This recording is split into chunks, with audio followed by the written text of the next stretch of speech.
I'm Pam. Who are you? I'm the owner of this house. Okay, anxiety.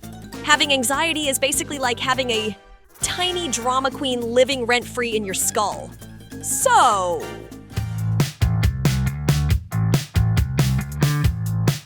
anxiety isn't just, oh no, I forgot to do my homework. It's, oh no, I forgot to do my homework. And now I'm 90% sure my teacher is plotting my demise. And also, what if the sun explodes tomorrow? Anxiety is basically your brain running Windows 95. It's old, it crashes at the worst times, and it never stops running unnecessary background programs. It's your brain's way of overclocking itself until it blue screens. And let's not forget the physical symptoms. Anxiety isn't just in your head, it's in your chest, your stomach, your toes. Heart racing? Check! Sweaty palms? Check! The sudden urge to cry in a Target bathroom? Huevón, check! But okay, now that we know what anxiety is, the real question is, so why does anxiety happen? Let's blame everything. First off, caffeine. Look, I'm not saying your triple shot latte is the problem, but drinking espresso is like giving your anxiety a megaphone. Hey, you're awake? Cool. Let's worry about climate change and whether your plants hate you. And don't even get me started on genetics. Thanks, Mom and Dad, for passing down not only did I inherit Dad's allergy to pollen, but also worry about everything genes along with my dad's nose. Like, cool. I get to look like him and stress like him.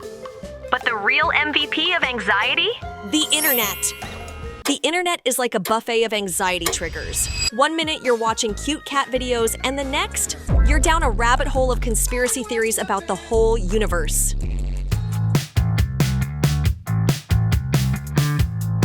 According to the World Health Organization, WHO, anxiety disorders are the most common mental health condition worldwide, affecting 301 million people globally. That's like the entire population of Greater Caribbean just vibing in a constant state of what if?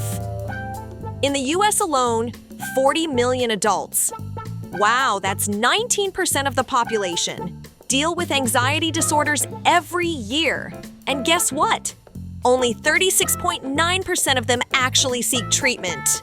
The rest of us are out here raw-dogging life like, This is fine.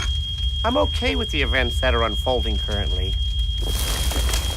That's okay. while internally screaming. But how does anxiety actually mess with your daily life? Sleep? Never heard of her.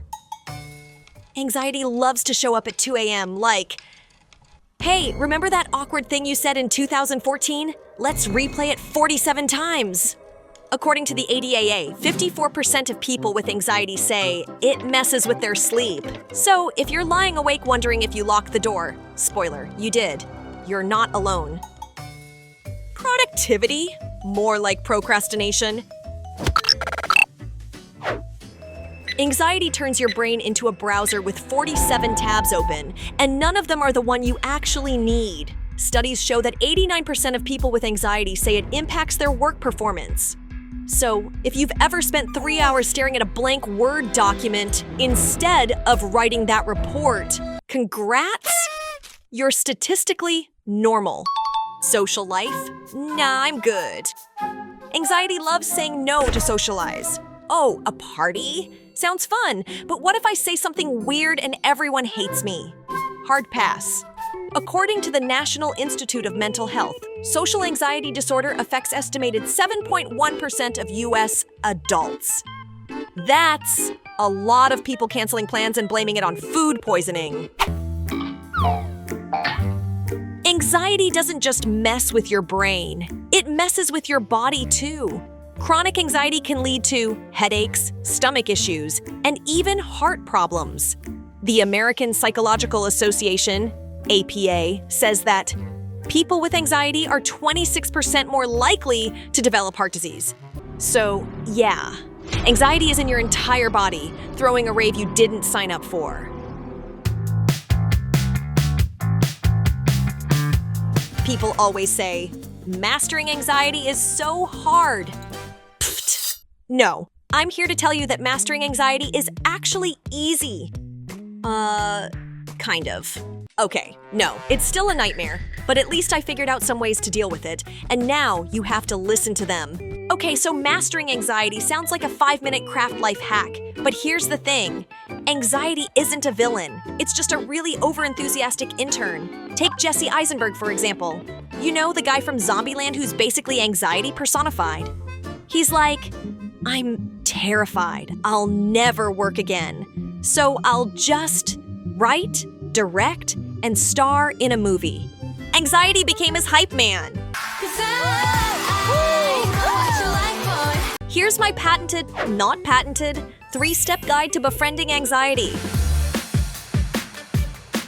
Hey brain, I see you're having a the world is ending moment. But maybe we don't need to rehearse our Oscar speech for worst case scenario? Anxiety's just your brain saying, I care too much. So treat it like a toddler with a glitter bomb. Wow, you're passionate. Let's redirect this energy into, I don't know, doodling sad frogs. Write a song. Clean your room. Start a cult. Escucha las palabras de las brujas. Los secretos. Wait, no, bad example. Okay, let's unpack this anxiety. That feeling, you know, like having a tiny drama queen curled up in your brain. Right. Constantly sipping espresso and just screaming about hypothetical disasters. Exactly, that's the one. Sound familiar? You said just some really, insightful material on this. Yeah, and we're gonna dive deep into what anxiety actually is today. What's fascinating right off the bat, I think, is how the source material challenges that common idea. The idea that you have to completely master anxiety. Get rid of it. Yes, it really shifts the focus, doesn't it? It does. It's less about, conquering some final boss. Yeah, the source puts it like that hilariously. It's more about figuring out how to live alongside it. This, prominent, slightly unpredictable inner roommate. That Indigit uses treating anxiety like a feral raccoon you accidentally adopted. Oh, that's brilliant. Pure gold. So your curiosity brought us here. Our mission today is to really get under the fur of this raccoon brain of ours. Okay, so what is it? Why do we have it? How it messes with our daily lives, and yeah, most importantly, some real actionable ways to cope. All based on the insights you shared with us. Right. So this brings up that key point immediately. What is anxiety, really? Beyond just, casual worry. And the source does a fantastic job illustrating that difference. Oh, for sure. Forget the basic, I forgot my homework kind of concern. All right, this goes way beyond that. The source plunges us into the deep end with this escalation example. I forgot my homework. Right now my GPA is gonna drop. I won't get into college. I'll live under a bridge. What if raccoons attack me? Oh wait, I am the raccoon now.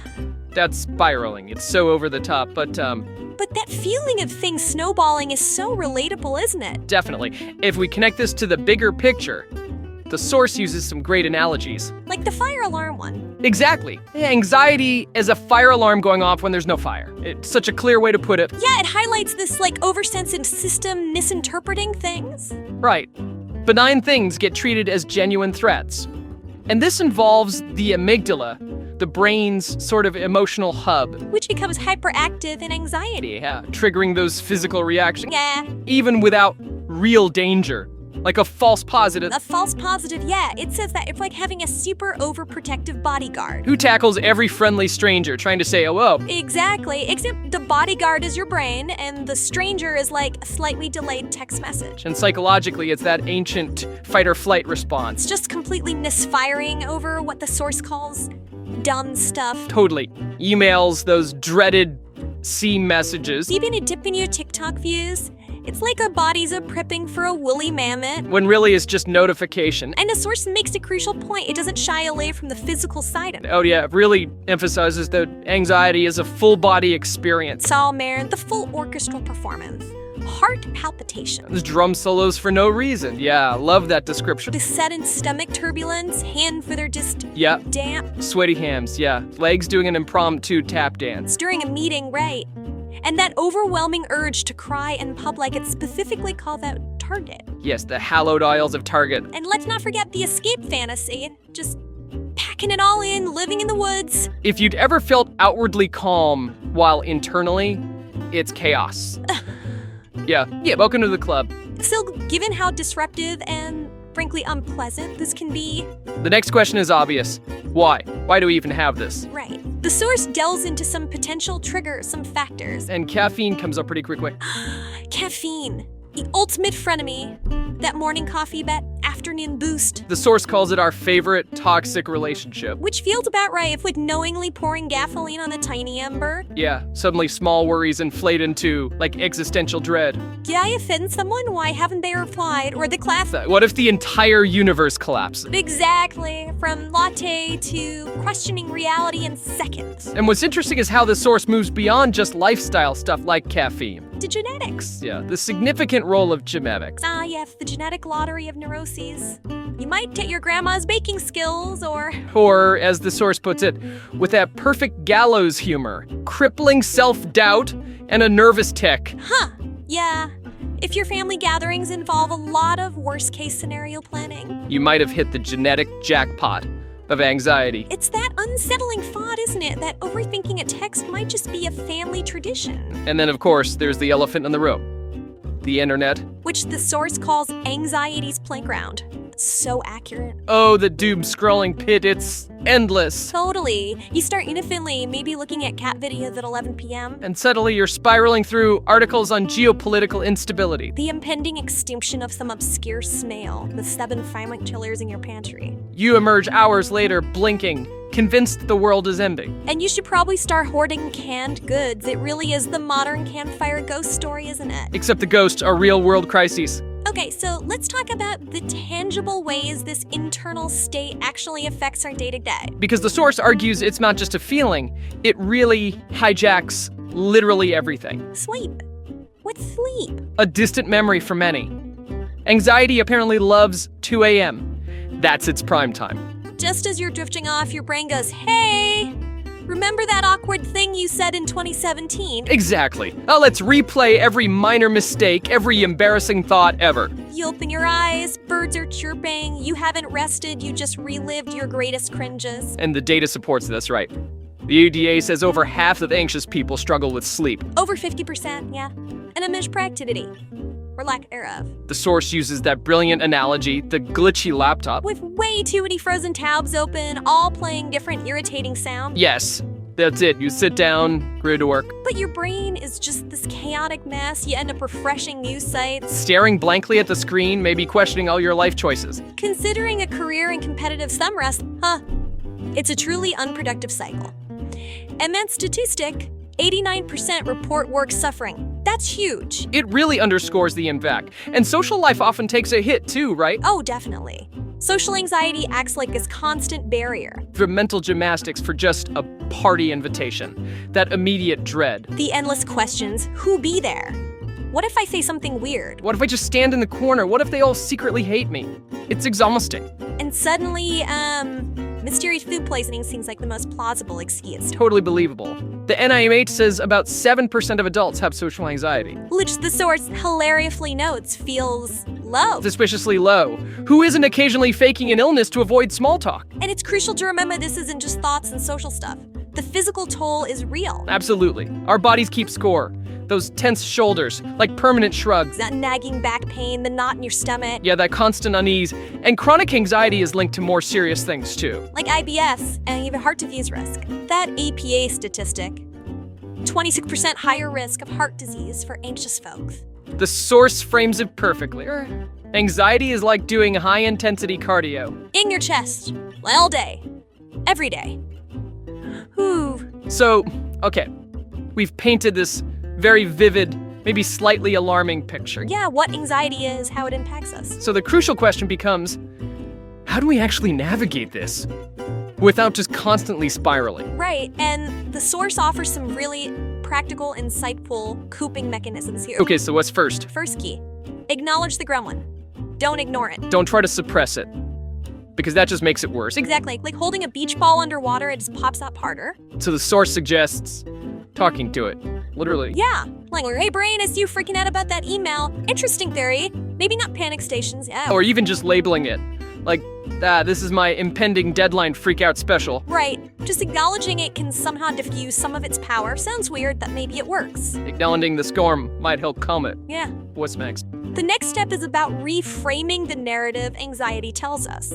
Shifting perspective. So not denying the feeling, but questioning the story. Exactly. If anxiety says, you'll fail, you ask, what's the evidence?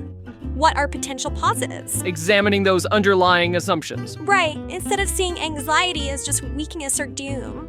The source reframes it as maybe kind of hyper-awareness. Your brain shouting, I care too much. Yeah, so instead of, oh no, I'm spiraling, maybe it's, wow, look at all this energy, what can I do with it? Like dealing with a toddler who's had too much sugar. Yeah, redirect the energy. Totally. Into something less disruptive, hopefully. Journaling, sketching, writing furiously. Or just putting on music and having a soul dance party. Whatever works. Channel that chaos. And then the source introduces these really helpful tiny habits or life band-aids. Small, actionable things for right in the moment. Like grounding techniques. The 5, 4, 3, 2, 1 senses thing. Yeah, noticing 5 things you see, 4 you touch, 3 you hear. It pulls you back to the present. Right, focusing on concrete input, not abstract worries. And hydration. Seems basic, but sometimes a glass of water helps. It's as simple as circuit breaker, yeah. And movement. Just moving your body, yeah. A walk, shaking it out, stretching.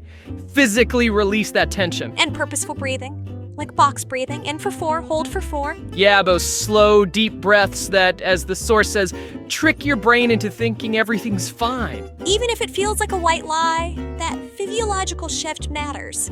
And finally, the dreaded one. Limiting caffeine. The source knows it's like asking people to give up oxygen. But admits even a small reduction might help. Maybe. Worth considering. And crucially, the source really emphasizes seeking professional support. Therapy. Yes. Normalizing it is not a last resort. Don't wait for a full crisis. Exactly. Think of therapists as emotional mechanics. A regular tune-up prevents breakdowns. That's a great analogy. And it also points out alternatives if traditional therapy isn't accessible. Right. School counselors, online resources, community programs. There are options. Okay, now here's where the source takes a really interesting turn. A plot twist. Yeah. This was refreshing. The idea that anxiety isn't always purely negative. That it can actually be linked to positive traits. Yes, like deep empathy, being really alert and aware, meticulous attention to detail. It brings up Jesse Eisenberg as an example. Right, embodying that anxious energy and how he channeled it into great performances. Zombieland, Social Network. So the takeaway is anxiety can be fuel, albeit unstable, spicy fuel. Yeah, exactly. Thinking about your own experience, have you noticed times when that alertness maybe actually helped you? That's a good question for listeners too. Yeah. Recognizing those instances can be powerful for reframing. Definitely. Okay, so building on that nuanced view, the source offers a practical 3-step guide to befriending anxiety. Let's get into those steps. Step 1. Step 1, acknowledge the chaos goblin. Talk to it, don't immediately fight it. Like the crying toddler analogy, yelling just makes it worse. Right. Maybe suggest journaling together. Give it space. Okay. Step 2. Reframe the spiral. Consciously shift from what if it all goes wrong? To, okay, and what if it doesn't? More open, more inquisitive. Exactly. Instead of needing total control, cultivate curiosity. Wonder what happens if I just chill for a sec. Gently lean into the uncertainty, even just a tiny bit. And the final step, step 3. Use the gremlin energy. Actively channel it. That restless, agitated feeling, channel it outwards. Into productive or creative things. Yeah, like cleaning with tornado level focus. No. Baking experimental cookies. Finally writing that angry poem. Curating dramatic playlists for imagined crises. Whatever works. Direct the energy, don't let it fester. Okay, so as we bring this deep dive to a close, let's revisit that core message. The one that really resonated throughout the material is having anxiety doesn't make you broken, it makes you human. That's such a powerful and validating reminder, isn't it? Totally vital. Yes, there will be panic moments, maybe tears over misplaced socks. Making up excuses to avoid parties because of imagined awkwardness. But the source really underscores the strength and resilience within that struggle. Absolutely. Despite the internal chaos, the overthinking, you're still here. Still showing up. Still trying. And that's heroic in itself. I love that. And the final line from the source, that lighthearted defiance. Not today, Queen. I've got means to scroll and a life to live. Perfect. Just perfect. It captures that spirit. It really does. It's about coexisting, acknowledging, not letting it dominate, and maybe even repurposing its energy. So for you, our listener, here's a final thought to chew on. How might getting to know your own unique Chaos Goblin better? Understanding its triggers, its patterns, maybe even its weird upsides. How might that actually empower you to intentionally repurpose that energy in unexpected, maybe even beneficial ways? Definitely something to ponder.